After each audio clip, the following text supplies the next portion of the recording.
Let me guess. Proposals. You don't like them very much. You don't like writing them. They take ages. Even as you're writing them, you think, they're not going to read half of this. Or they're going to go straight to the price section. And then you press send and you don't hear anything back. And you think, do I chase or do I not? If I chase, I'm pestering. If I don't, I feel impotent and it's not fair. And then eventually they finally get back to you and they say, no. Or they say, yes, could you drop your price? I mean, it's just so much pain around proposals and it just doesn't need to be that way. I'm going to share with you in a second 3 words that will make your proposals way more successful. I chose these 3 words for my own business a few years ago. My proposal hit rate is now 94%. In other words, of all the proposals I send, 94% of them turn into sales. All my customers I've shared this with, their proposal hit rate has rocketed too. So what are these 3 words? Very simple. Confirmation, not exploration. In other words, what you do is you confirm everything verbally with the client. And when I say everything, I mean everything. I'll explain what I mean by that in a minute. You confirm absolutely everything verbally, and then you just write down a confirmation of what you've agreed in the proposal. So the proposal is confirming what's been agreed. It's not exploring new stuff. Why? Because no matter how good or bad you think you are at selling, trust me on this, you are more persuasive than a piece of paper is. So therefore, get it done verbally, use the proposal to confirm. For example, this is what I agree verbally before I start putting pen to paper. I agree what the pain point is for the client, what they're looking to achieve. I confirm the solution that is my best solution for their needs. I confirm the price they're going to pay. I confirm the proposal headings. Now that sounds weird. Let me just quickly run through this. In other words, I say to the customer when they want a proposal, say, great, what headings shall I put in there? Because that will keep it nice and short. And what happens is when customers say they want X, Y, Z in the proposal, they're more likely to open it because I've written what they said they want. And of course, it takes me less time to prepare it because they've told me what they want. And when I press send, I send it with more confidence because they tell me what they want. And they're more likely to open it because it's what they said they wanted. So asking what proposal headings you want, useful thing to do. And also, I agree when we're going to speak after the proposal. So I say this. So this is my understanding. This is the problem we're trying to fix. This is the solution. This is the price. This is what's going in the proposal. I'll get it to you tomorrow. Let's avoid telephone tennis. When shall we have a catch-up call to discuss it? End of this week, beginning of next, let's get it in the diary and we can just chat it through. And that gets rid of the problem about when do you chase it. Now, sometimes customers will say, well, just put in whatever you want in the proposal. And if that's the case, I have certain headings that I use. But even then, I say, this is what I'm proposing. Does this sound sensible to you? Now, imagine if every single proposal you wrote, you'd agreed the problem, the solution, what you were going to do, the price, well, the proposal headings, when you're going to catch up afterwards. I mean, I don't understand why my hit rate's only 94%. I don't understand where the 6 goes. If they say use your own headings, these are the ones I use. I start off with why it's needed. Because in my experience, there are 2 types of competitors you have. One of them is they can go to one of your competitors. Another one is they can do nothing. They can just think, oh, it's not that important. So I always have a section at the start saying why this is needed, and it reminds them of the pain they said they were in. And if you like, that's a photo of the business now. My next topic is what I call the afters, or where the client will be after working with me. So this is a future photograph, a vision of what will happen.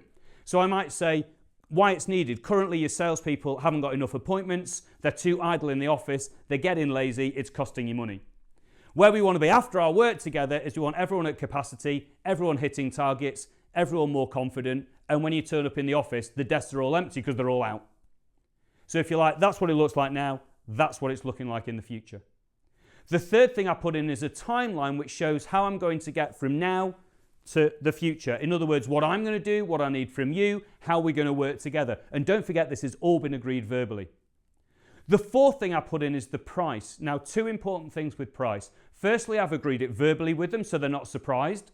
If you don't do this, this is what happens. You agree everything verbally, but you don't do the price. And then you send the proposal. And they get it. But you're not there to defend yourself. And they go, oh, have you seen how much Andy Bounds is charging? He didn't mention that in Starbucks, did he, when we were talking? So you don't want to be doing that. You're not there to defend it. So you talk about it early, but then you put the price in the proposal. As agreed, the price is X. But the other thing to look at with price is this. Look how I'm linking price to the afters. In other words, they're not paying for the timeline, they're not paying for the work I do, they're paying for the fact that when they finish, all their salespeople will be out, all their salespeople will be hitting target, all their salespeople will be selling a lot more. In other words, they're paying this amount of money to me for this amount of value. The fifth thing I put into every single proposal is confirming next steps. In other words, my final section says this: to confirm that we're going to work together and for this proposal to form an agreement between us, please email andy@andybounds.com stating you want to go ahead. In other words, at the bottom of the proposal, I write down, this is how you accept it. Think about your proposals and ask yourself, do you have a section which says this is how you accept it and here's my phone number if you want to talk about it? Because if you don't have that, they don't know how to accept it, and if they don't know how to accept it, they put it on the to-do pile, and that's one of the reasons that it can drift. So what have we said so far? Proposal hit rate 94%. Assuming yours is less than that, this might be useful to you. We've gone for confirmation or exploration. So confirm everything verbally and write it down. One of the things to confirm is the proposal headings. So ask what they want, or if they don't tell you, say, well, I'm planning to do these 5, how do they fit? And the 5 again is why it's needed, what it'll look like when I'm done, the timeline to get you there, the small price compared to the future value, and finally, this is how you accept the proposal. And if you do that, if you're anything like every other person I've shared it with, your proposal success rate will go up.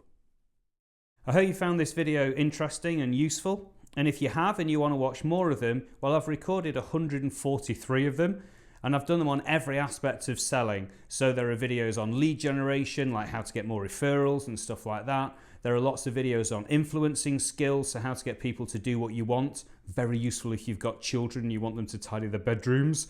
I've done some videos on sales presentations. So basically, sales presentations should contain 4 things, and I run through what those 4 are and how to master each one. We've got videos on networking, so how to work a room. Actually, that's one of the coolest videos because I use Lego characters in it to show how people stand when they're networking and what you should do about it. And there's stuff on overcoming objections like the dreaded price objection and things like that. All these videos like this one are short. They're sort of 5-10 minutes long, that's it. So you can watch them when you need them. So if you go into a sales meeting, you watch the video, how to nail a sales meeting on the way to the meeting. And that just reminds you when you need it, how to be really good. To get them, all you do is you just go to this website. So you can see the link at the top here, andyboundsonline.com/subscribe. That's where you get them. So andyboundsonline.com/subscribe. If you want all the videos at once, you need what we call the golden key. So you go on the golden box on that site. If you want to spread the videos and spread the cost so it's just easier, more manageable, you go on the blue box and that splits the videos up for you. But either way, you get a 60-day money-back guarantee. So if you choose the videos and you don't like them, just let me know and you keep the videos and you get your money back. Or if you choose the videos and you just don't get around to watching them, I mean, that always can happen, can't it? Then just let us know and again, you get the money back. But whatever you do, remember the number one rule in sales. Your job is not to make yourself sound great. Your job is to make the customer realize that you can make their life great. And these videos will absolutely help you do this.